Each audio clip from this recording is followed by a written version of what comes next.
నమస్కారం Jyotiba TV news కి స్వాగతం. హెడ్లైన్ చూద్దాం.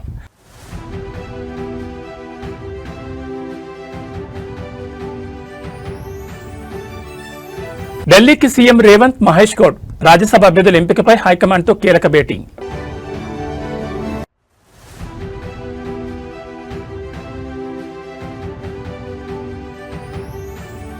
ఏపీ రాజకీయాల్లో కొత్త మలుపు. మండలి చైర్మన్ పై వైసీపీ ఎమ్మెల్సీల అవిశ్వాస తీర్మానం.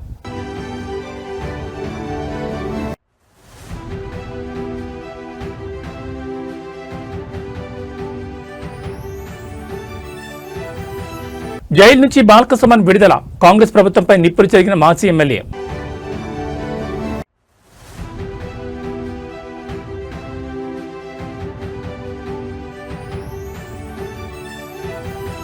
దుబాయ్పై ఇరాన్ మళ్లీ దాడులు. అమెరికా ఎంబసీలో భారీగా మంటలు.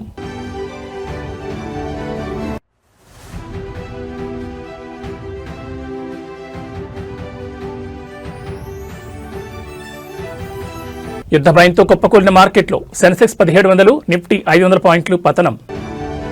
ఇక డీటెయిల్స్ చూస్తే తెలంగాణ రాజకీయాల్లో రాజ్యసభ ఎన్నికల హీట్ పెరిగింది. ఈ నేపథ్యంలో సీఎం రేవంత్ రెడ్డి రోజు ఢిల్లీకి బయలుదేరనున్నారు. ఆయనతో పాటు టీపీసీసీ చీఫ్ మహేష్ కుమార్ కూడా ఢిల్లీకి వెళ్తున్నారు. రాజ్యసభ అభ్యర్థుల ఎంపికపై పార్టీ అధిష్టానంతో కీలక చర్చలు జరపనున్నారు. 2 ఖాళీల్లో ఒక సీటు ఇప్పటికే సీనియర్ నేత అభిషేక్ మను సింఘ్వీకి ఖరారైనట్లు సమాచారం. సింఘ్వీ ఇప్పటికే హైదరాబాద్ చేరుకుని స్థానిక నాయకులతో భేటీ అయినట్టు తెలుస్తోంది. అధిష్టానం నిర్ణయాన్ని అధికారికంగా ప్రకటించే అవకాశం ఉంది. మిగిలిన ఒక్క సీటు విషయంలో మాత్రం పార్టీ వర్గాలు తీవ్ర చర్చలు సాగుతున్నాయి. ఈ సీటు కోసం పలువురు నేతలు పోటీ పడుతున్నట్టు తెలుస్తోంది. ముఖ్యంగా వి హనుమంతరావు, వేం నరేందర్ రెడ్డి పేర్లు ప్రధానంగా వినిపిస్తున్నాయి. ఇదిలా ఉండగా మాదిగ సమాజానికి అవకాశం ఇవ్వాలని ప్రముఖ దళిత నాయకుడు మందకృష్ణ మాదిగ పార్టీ అధిష్టానానికి లేఖ రాసినట్లు సమాచారం. సామాజిక సమీకరణలను దృష్టిలో ఉంచుకుని నిర్ణయం తీసుకోవాలని ఆయన విజ్ఞప్తి చేశారు. మొత్తంగా సీఎం రేవంత్ రెడ్డి ఢిల్లీ పర్యటన అనంతరం పరిస్థితి స్పష్టతకు వచ్చే అవకాశం ఉంది. రాజ్యసభ అభ్యర్థుల ఎంపికపై అధిష్టానం తుది నిర్ణయం తీసుకోనుండడంతో రాష్ట్ర కాంగ్రెస్ వర్గాల్లో ఉత్కంఠ నెలకొంది.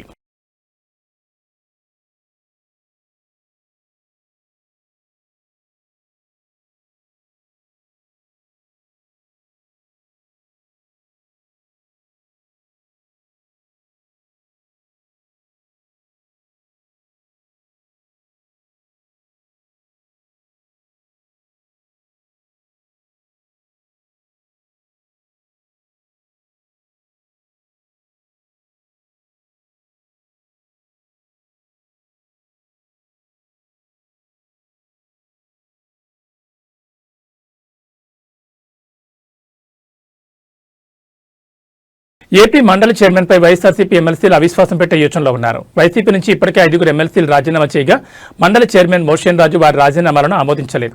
దీంతో స్పీకర్ వైఖరిపై తీవ్ర అసంతృప్తితో ఉన్న ఎమ్మెల్సీలు అవిశ్వాసం పెట్టేందుకు సిద్దమవుతున్నారు.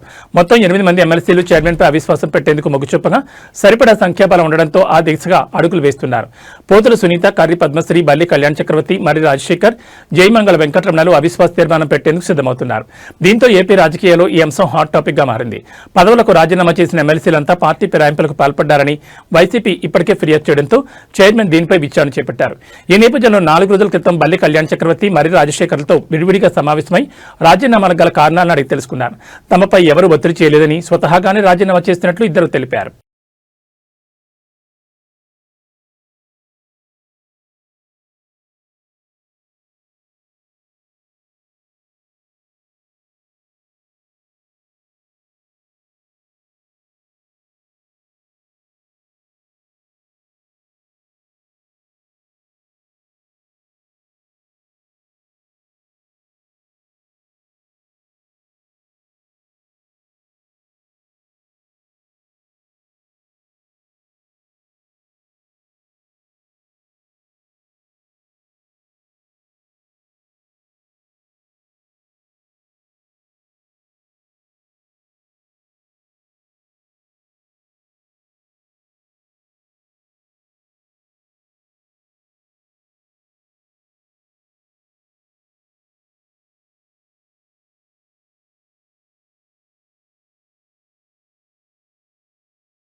బీఆర్ఎస్ మాజీ ఎమ్మెల్యే బాలకసుమన్ ఆదిలాబాద్ జైలు నుంచి బెయిల్పై విడుదలయ్యారు. మంచిర్యాల జిల్లా కేతనపల్లి మున్సిపల్ ఎన్నిక సందర్భంగా మాజీ ఎమ్మెల్యే బాలకసుమన్ సహా బీఆర్ఎస్ నాయకులపై పెట్టిన అక్రమ కేసులో జిల్లా సెషన్స్ కోర్టు సోమవారం బెయిల్ మంజూరు చేయడంతో ఆయన బయటకొచ్చారు. బాలకసుమన్తో పాటు రాజారెడ్డి, అనిల్, లక్ష్మీకాంత్ బెయిల్పై విడుదలయ్యారు. ఈ సందర్భంగా బాలకసుమన్ మీడియాతో మాట్లాడుతూ మున్సిపల్ చైర్పర్సన్, వైస్ చైర్పర్సన్ ఎన్నిక సందర్భంగా కేతనపల్లి మున్సిపల్ ఆఫీస్కు వెళ్తుండగా పోలీసులు అడ్డుకున్నారని తెలిపారు. మంత్రి వివేక్ వెంకటస్వామి కాన్వాయ్ను ఎలా పంపించారని అడిగితే పోలీసులు తమపై లాఠీచార్జ్ చేశారని పేర్కొన్నారు. వాడు దాడి చేస్తే మాపైనే రివర్స్ లో కేసు పెట్టారని మండిపడ్డారు. ఈ ఘటనలో 22 మందిపై అక్రమ కేసులు పెట్టారని చెప్పారు. కేతనపల్లి మున్సిపాలిటీ పరిధిలో కేవలం 7 స్థానాల్లో మాత్రమే గెలిచిన కాంగ్రెస్ పార్టీకి మున్సిపల్ పీఠం ఎలా వస్తుందని మండిపడ్డారు. ప్రజా తీర్పును మంత్రి వివేక్ గౌరవించడం లేదని విమర్శించారు. జిల్లాలోని కలెక్టర్ నుంచి తహసీల్దార్ వరకు ప్రతి ఒక్కరూ ప్రభుత్వ ఉద్యోగుల్లా కాకుండా విశాఖ ఇండస్ట్రీస్ ఉద్యోగులుగా పనిచేస్తున్నారని ఎద్దేవా చేశారు. కేతనపల్లి మున్సిపాలిటీలో వికృత క్రీడ ప్రారంభించారని బాలకసుమన్ అన్నారు. జైలు లోపల కూడా తమను ఇబ్బంది పెట్టారని వెల్లడించారు. నిన్న హోలీ, ఇవాళ నా కొడుకు పుట్టినరోజు. ఈ టైంలో నన్ను ఇంట్లో లేకుండా చేశారని ఆవేదన వ్యక్తం చేశారు. 10 ఏళ్ల బీఆర్ఎస్ పాలనలో ఎప్పుడూ కక్ష సాధించడంలో దిగలేదని తెలిపారు. అందరినీ కలుపుకుపోయాం తప్ప కక్ష సాధింపు చేయలేదని స్పష్టం చేశారు. నన్ను జైల్లో పెట్టారు కదా, ఇప్పుడు కడుపు మంట తగ్గిందని అనుకుంటానని అన్నారు. కేతనపల్లి మున్సిపల్ చైర్మన్ ఎన్నికను ఇప్పటికైనా సవ్యంగా నిర్వహించాలని డిమాండ్ చేశారు.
ఇవాళకి 16 రోజులు. నేను ఇప్పుడు కోరుతా ఉన్న వివేక్ గారిని, ముఖ్యమంత్రి రేవంత్ గారిని, మీ కళ్ళు చల్లబడ్డాయా? మీ కక్ష తీరిందా? మీ కడుపు మంట చల్లారిందా? నన్ను జైల్లో పెట్టిరుగా 16 రోజులు. ఇంకా దుర్మార్గం ఏంటంటే నాకు మొన్ననే బెయిల్ రావాలి.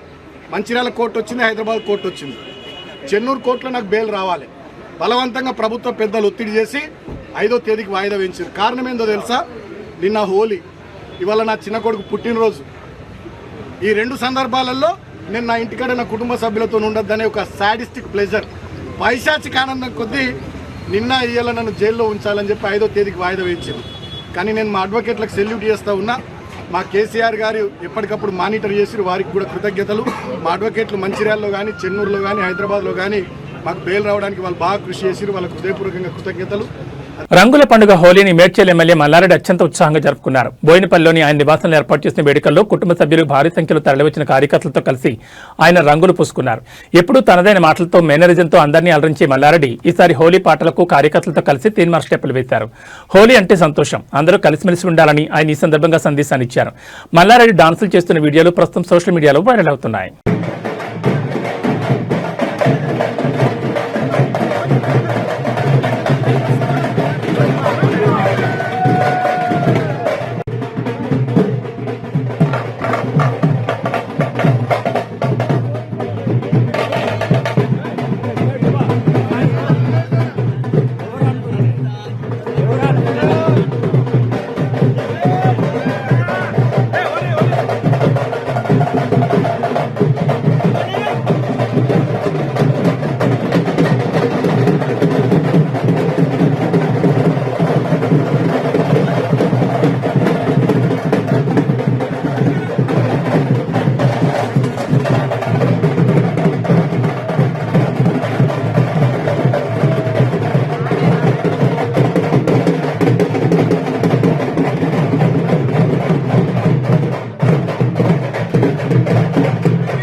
ఉన్నటువంటి భాగ్యనగర బస్సులు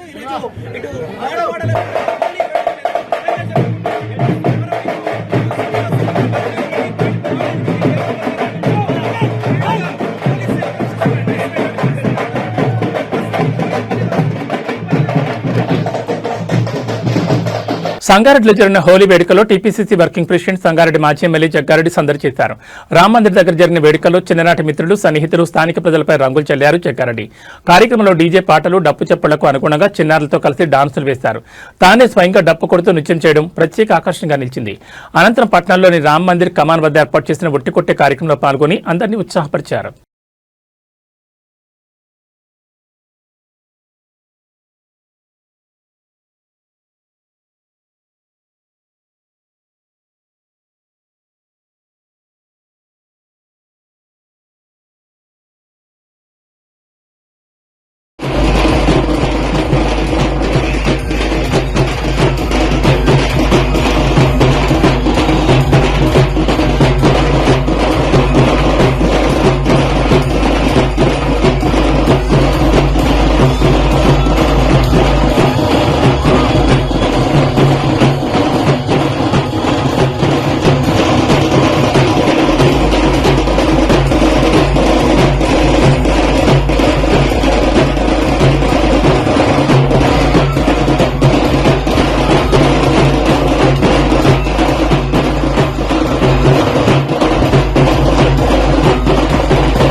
రాష్ట్రంలో మరో ఘోర రోడ్డు ప్రమాదం చోటు చేసుకుంది. వేగంగా వెళ్తున్న కారు ఆగి ఉన్న లారీని ఢీకొట్టడంతో 5గురు ప్రాణాలు కోల్పోయారు.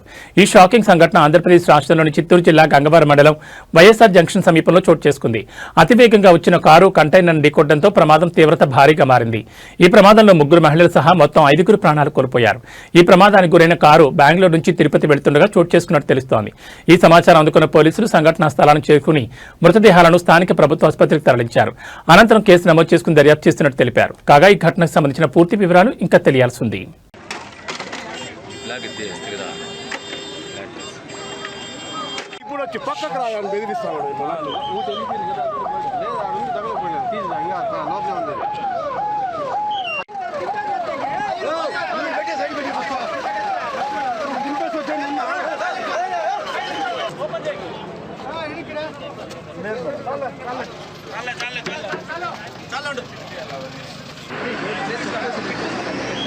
బాలాజీ బాలాజీ బాలాజీ బాలాజీ చెప్తాం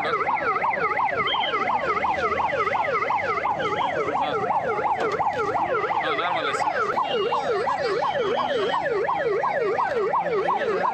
ఎన్నో ఏళ్లుగా వస్తున్న సాంప్రదాయాన్ని కొనసాగించే క్రమంలో పెద్ద మొత్తంలో భక్తులు అగ్నిగుండంలో పడిపోవడంతో తీవ్ర గాయాలయ్యాయి. ఈ షాకింగ్ సంఘటన ఉమ్మడి నల్గొండ జిల్లా వేములపల్లి మండలం ఆమనగల్లు గ్రామంలో జరుగుతున్న శ్రీ పార్వతీ రామలింగేశ్వర స్వామి ఉత్సవాల్లో చోటు చేసుకుంది. స్వామివారి కళ్యాణోత్సవం అనంతరం నిర్వహించిన అగ్నిగుండం కార్యక్రమంలో ఊహించిన విధంగా తొక్కిసలాట జరగడంతో భక్తులు నిప్పుల గుండంలో పడిపోయారు. ఈ హృదయ విదారక సంఘటనలో సుమారు 10 మంది భక్తులకు తీవ్ర గాయాలయ్యాయి. మహాశివరాత్రి ఉత్సవం అనంతరం పార్వతీ రామలింగేశ్వర స్వామి కళ్యాణం ఘనంగా చేశారు. ఇందులో భాగంగా ఈ రోజు తెల్లవారుజామున 4 గంటలకు భక్తులు భక్తి శ్రద్ధలతో అగ్నిగుండం దాటే కార్యక్రమం నిర్వహిస్తున్నారు. ఈ క్రమంలో భక్తుల రద్దీ ఒక్కసారిగా పెరిగిపోయింది. అగ్నిగుండం దాటుతున్న సమయంలో వెనుక ఉన్న వారు ఒక్కసారిగా ముందుకు తూసేయడంతో తొక్కిసలాట చోటు చేసుకుంది. ఒకరినొకరు నెట్టుకోవడంతో అగ్నిగుండం దాటుతున్న వారు నియంత్రణ కోల్పోయి నేరుగా నిప్పుల కుప్పలో పడిపోయారు. ఈ ప్రమాదం జరిగిన వెంటనే అక్కడే విధుల్లో ఉన్న పోలీసులు స్థానికులు వెంటనే స్పందించి తమ ప్రాణాలు తెగించి నిప్పుల్లో పడిపోతున్న భక్తులను బయటకు లాగారు. పోలీసుల అప్రమత్తతో పెద్ద ప్రాణాపాయం తప్పినప్పటికీ 10 మంది భక్తులు నిప్పుల్లో పడి గాయపడ్డారు. బాధితులను హుటాహుటిన చికిత్స నిమిత్తం సమీపంలోని ఆసుపత్రికి తరలించారు. ప్రస్తుతం వారికి వైద్యులు అత్యవసర చికిత్స అందిస్తున్నారు. భక్తి పారవస్యంలో ఉన్న భక్తులు ఒక్కసారిగా జరిగిన ఈ ప్రమాదంతో తీవ్ర భయాందోళనకు గురయ్యారు.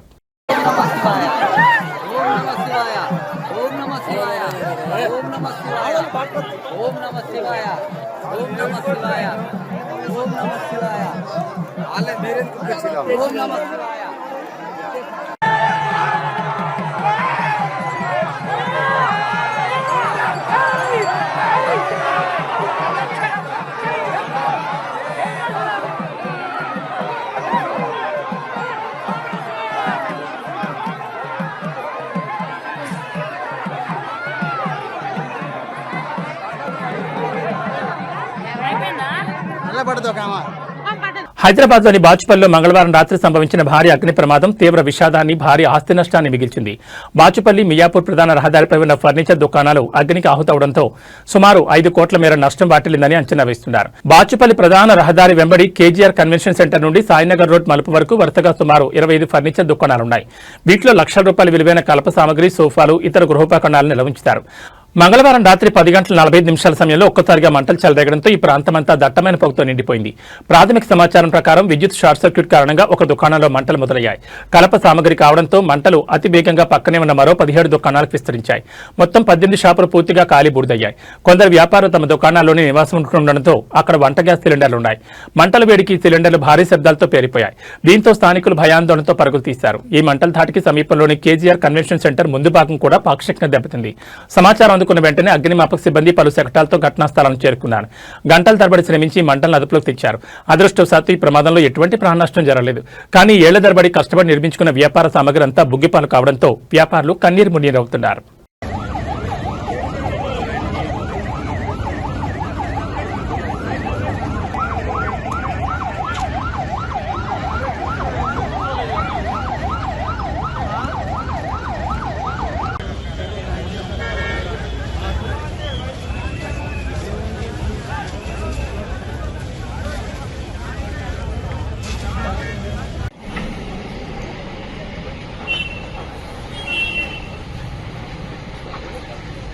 ఇదంతా ఫర్నిచర్ షాపులు కదా, లోపలన్నీ తగలబడిపోతున్నాయి. KGR function back side, KGR function back side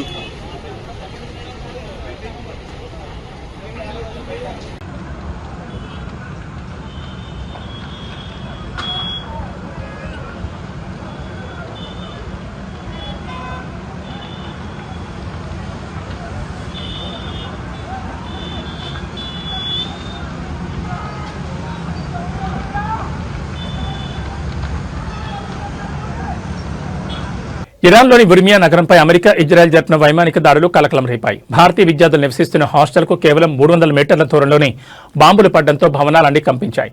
ఉర్మియా యూనివర్సిటీలో చదువుకుంటున్న కాశ్మీరీ విద్యార్థులు తీవ్ర భయాందోళనకు గురయ్యారు. ప్రతి గంటకు ఫైటర్ జెట్లు గాల్లో చక్కర్లు కొడుతున్నాయని, స్థానికులు నగరాన్ని వదిలి వెళుతున్నారని సమాచారం. యుద్ధం కారణంగా ప్రాంతమంతా దట్టమైన పొగతో నిండిపోయింది.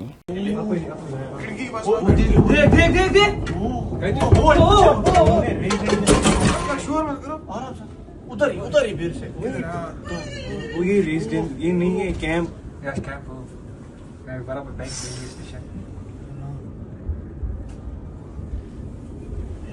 बे हो रहेगा देखिए यहाँ बसी है, यहाँ फूड एक्टिव है, देखो पूरा सा ये बंद हुआ है।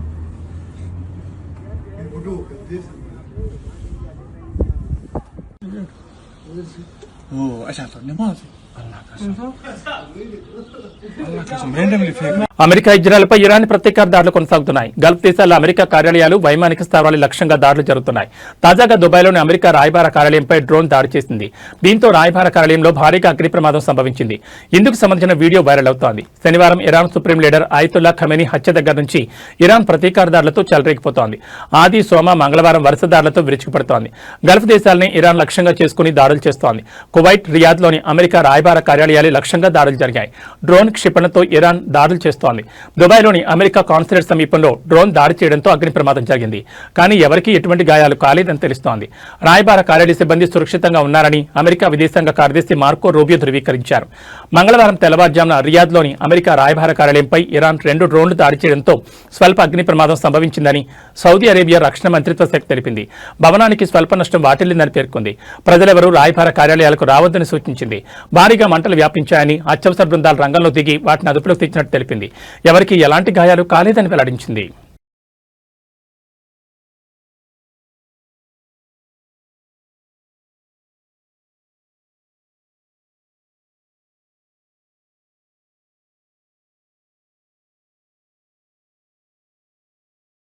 అమెరికా, ఇజ్రాయెల్ దేశాలు ఇరాన్పై చేసిన సంయుక్త దాడి మిడిల్ ఈస్ట్ కంట్రీస్ పై తీవ్ర ప్రభావం చూపుతోంది. నేరుగా అమెరికాపై దాడి చేయలేని ఇరాన్ అరబ్ కంట్రీస్లోని అమెరికా, ఇజ్రాయెల్ స్థావరాలను లక్ష్యంగా చేసుకుని దాడులు చేస్తోంది. దీంతో యుద్ధ భయంతో స్థానిక ప్రజలు తీవ్ర ఆందోళన చెందుతున్నారు. ఈ పరిణామం స్టాక్ మార్కెట్లపై భారీ ప్రభావం చూపుతోంది. దీంతో అంతర్జాతీయంగా ముదురుతున్న యుద్ధ మేఘాలు భారతీయ స్టాక్ మార్కెట్లను కుదిపేస్తున్నాయి. ఇవాళ ట్రేడింగ్లో దలాల్ స్ట్రీట్ చరిత్రలో నిలిచిపోయే భారీ పతనాన్ని చవిచూస్తుంది. ఇరాన్, అమెరికా, ఇజ్రాయెల్ మధ్య ఉద్రిక్తతలు తీవ్రం కావడం, దక్షిణ ఇరాన్లోని బూషహార్ ఎయిర్పోర్టుపై జరిగిన దాడుల వార్తలతో ఇన్వెస్టర్లు బెంబేలెత్తిపోయారు. ఫలితంగా సెన్సెక్స్ ఏకంగా 1700 పాయింట్ల కుప్పకొలగా నిఫ్టీ 500 పాయింట్లకు పైగా క్షీణించి కీలక మద్దతు స్థాయిలో దిగువకు పడిపోయింది. ఈ ఒక్కరోజు పతనంతో ఇన్వెస్టర్ల లక్షల కోట్ల సంపద ఆవిరైంది. ఈ యుద్ధం కారణంగా కేవలం స్టాక్ మార్కెట్లే కాకుండా భారత రూపాయి విలువ కూడా రికార్డు స్థాయిలో పతనమైంది. అంతర్జాతీయ మార్కెట్లో ముడి చమురు ధరలు పెరగడం, హర్మూజ్ జలసంధి మూసివేత భయాలతో డాలర్కు డిమాండ్ విపరీతంగా పెరిగింది. ఫలితంగా అమెరికా డాలర్తో పోలిస్తే రూపాయి విలువ ఒక్కరోజే 67 పైసలు క్షీణించి 92.17 వద్ద ఆల్ టైంలోకి చేరుకుంది. రూపాయి ఇంత భారీగా పతనం కావడం భారత ఆర్థిక వ్యవస్థపై, ముఖ్యంగా దిగుమతులపై తీవ్ర ప్రభావం చూపుతుందని ఆర్థిక నిపుణులు ఆందోళన వ్యక్తం చేస్తున్నారు. ఈ భారీ పతనానికి ప్రధానంగా ఇరాన్ అగ్రనేత ఖమేనీ మరణం తర్వాత పరిణామాలు అంతర్జాతీయ మార్కెట్లో చమురు సేగ తోడయ్యాయి. విదేశీ ఇన్వెస్టర్లు భారత మార్కెట్ల నుంచి తమ పెట్టుబడులను వేగంగా ఉపసంహరించుకోవడంతో బ్యాంకింగ్, ఐటీ, ఆటో రంగాల షేర్లు భారీగా నష్టపోయాయి. యుద్ధం కనుక మరికొన్ని రోజులు కొనసాగితే మార్కెట్లు మరింతగా కుంగిపోయే ప్రమాదం ఉందని ఇన్వెస్టర్లు ఆచితూచి అడుగు వేయాలని మార్కెట్ విశ్లేషకులు హెచ్చరిస్తున్నారు. 3 రోజుల క్రితం వరకు భారీగా పెరిగిన బంగారం ధర ఇప్పుడు దిగివస్తోంది. పెళ్లిళ్లు, ఇతర శుభకార్యాల కోసం బంగారం కొనుగోలు చేయాలని ఎదురు చూసేవారికి ఇదే మంచి సమయం అని చెప్పాలి. వరుసగా 3 రోజులు 10 గ్రాముల బంగారం ధర 8,580 నుంచి 7,850 వరకు తగ్గింది. అంతర్జాతీయంగా నెలకొన్న యుద్ధ పరిస్థితుల ప్రభావంతోనే ధరలు తగ్గుతున్నట్లు నిపుణులు చెబుతున్నారు. మరోవైపు రూపాయి మారకం విలువ డాలర్తో పోలిస్తే మరో 67 పైసలు పతనమైంది. దీనివల్ల కూడా బంగారం, వెండి ధరలు తగ్గినట్లుగా విశ్లేషిస్తున్నారు. ఇవాళ బంగారం, వెండి ధరలు ఇలా ఉన్నాయి. 24 క్యారెట్ల బంగారం 10 గ్రాముల ధర 3,110 రూపాయలు తగ్గి 1,64,510కి దిగి వచ్చింది. అదేవిధంగా 22 క్యారెట్ల బంగారం 10 గ్రాముల ధర 2,850 రూపాయలు తగ్గి 1,50,800కి తగ్గింది. వెండి ధర కూడా భారీగా పతనమైంది. జనవరి నెలలో ఏకంగా 60% పెరిగి కిలో వెండి ధర 4 లక్షల మార్కు అందుకోగా ఫిబ్రవరి నుంచి వెండి ధరలు తగ్గుతూ వచ్చాయి. కొద్ది రోజులుగా ధర 2,70,000 నుంచి 3 లక్షల మధ్య ఊగిసలాడుతోంది. బుధవారం కిలో వెండిపై 20,000 తగ్గడంతో ధర 2,95,000కు పతనమైంది.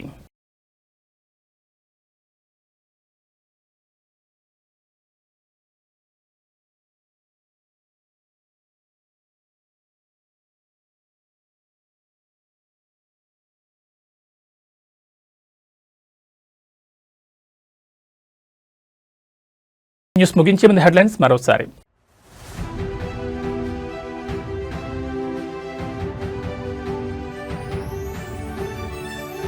ఢిల్లీకి సీఎం రేవంత్, మహేష్ గౌడ్ రాజ్యసభ అభ్యర్థుల ఎంపికపై హైకమాండ్తో కీలక భేటీ.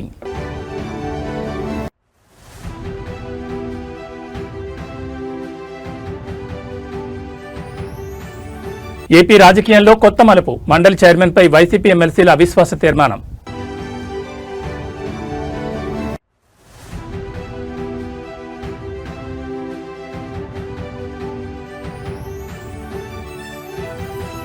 జైలు నుంచి బాల్కసుమన్ విడుదల, కాంగ్రెస్ ప్రభుత్వంపై నిప్పులు చెరిగిన మాజీ ఎమ్మెల్యే.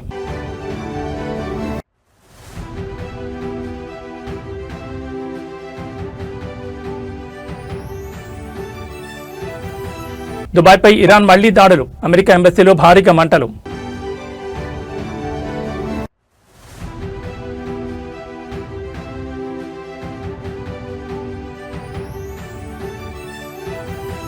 యుద్ధ భయంతో కుప్పకూలిన మార్కెట్లో సెన్సెక్స్ 1700, నిఫ్టీ 500 పాయింట్లు పతనం. ఏబీ బులెటిన్ విశేషాలు. నమస్కారం.